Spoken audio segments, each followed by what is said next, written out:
Mon rôle en tant qu'universitaire à l'hôpital, c'est notamment de former les étudiants, que ce soit les 4e, 5e, 6e année, les externes ou les internes ou plus, à la chirurgie.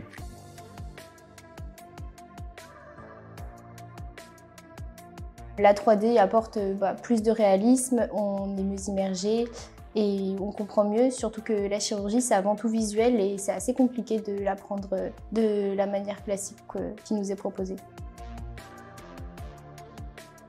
L'objectif du casque de réalité virtuelle, c'est utiliser cet outil pour proposer à l'étudiant d'être en immersion dans la chirurgie, mais sans nécessairement être au bloc opératoire. Finalement, de déporter cette immersion du bloc opératoire vers la salle d'enseignement.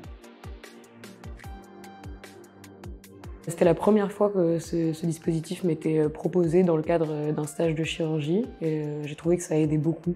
Je ne m'attendais pas à que ça soit entre guillemets aussi bien fait. Le fait que dès qu'on bouge, on puisse tout voir. J'ai eu besoin de collaborer avec l'ISIR et notamment avec Éléonore Ferrier qui est étudiante en thèse à l'ISIR, qui faisait un travail justement de réflexion sur la pédagogie en chirurgie. Nous avons souhaité que dans notre application d'entraînement à la césarienne, les raisons derrière le geste soient explicitées pour que la manière correcte de faire le geste chirurgical soit parfaitement comprise par les internes. On a décidé de commencer par la césarienne car il s'agit de l'intervention qui finalement est une des plus fréquemment réalisées en gynécologie obstétrique. Dans le cadre de la vidéo, on nous proposait des modules en plus que j'ai personnellement tous regardés. C'était assez intéressant parce que ça permettait de mettre en lumière des petits points par rapport à l'opération plus en détail, comme pour faire des zooms.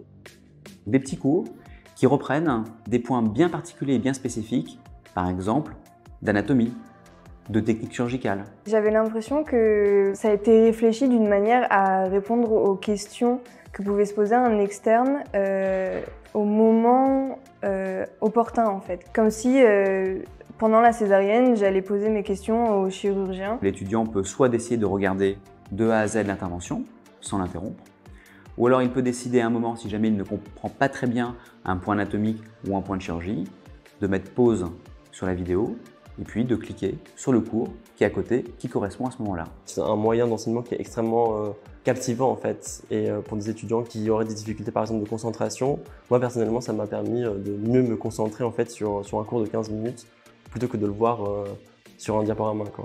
Ça m'a permis de mieux appréhender ma première opération de césarienne en garde et d'être plus à l'aise à l'idée de devoir aider en fait pendant l'opération.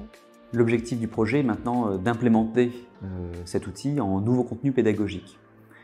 Ces nouveaux contenus pédagogiques vont cibler à la fois des étudiants en médecine, des externes, des internes, de gynécologie obstétrique, mais aussi d'autres spécialités, mais aussi de cibler d'autres professions, telles que les paramédicaux et notamment les infirmières, pour qu'elles puissent se former à certains gestes techniques particuliers, notamment les soins de stomie. Et puis, on cible également les patientes, les accompagnants, pour pouvoir filmer des situations réelles de prise en charge, pour pouvoir les informer de ce que va être finalement leur soin et leur parcours de soins.